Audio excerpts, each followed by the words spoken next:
Hello everyone, আজ আমি আপনাদেরকে নিয়ে যাব আমাদের এলাকার পাশে একটি লোকনাথ বাবার মন্দিরে। আর সাথে যাচ্ছে আমার বাবা। খুব রোদের মধ্যে দিয়ে আমরা হাঁটা শুরু করলাম। আর এটি মূলত একটি রেল স্টেশনের পিছনে, চট্টগ্রাম 1600 রেল স্টেশনের। হাঁটতে হাঁটতে আমরা যাচ্ছি।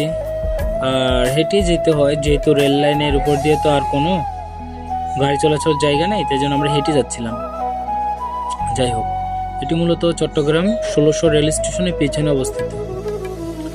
আর আসার সময় আপনারা অবশ্যই এদিক জায়গাটা একটু খেয়াল রাখবেন। আর এখানে দুটি গল্লি আছে, জিনিসটা খেয়াল রাখবেন। মন্দিরটা সম্পূর্ণ পাহাড়ের উপরে অবস্থিত, যার কারণে সৌন্দর্য আসলেই মনোমুগ্ধকর। এখানে না আসলে বুঝবেন না। আমরা এখন মন্দিরে প্রবেশ করব। আর এটি হচ্ছে মন্দিরের উপরের জায়গাটা। আর এখান থেকে মূলত শহরের অনেক জায়গায় দেখা যায়, যেমন চট্টগ্রামের শিক্ষা বোর্ড, আর পাশে 2 নম্বর গেট, অনেক কিছু দেখা যাচ্ছে। আর আজ শুক্রবার এখানে অনেক ভক্তই আসে। আর এখানে মূলত প্রসাদের ব্যবস্থা করা হয়। যাক, মন্দির দর্শন কেমন লাগলো কমেন্ট বক্সে জানিয়ে দিন।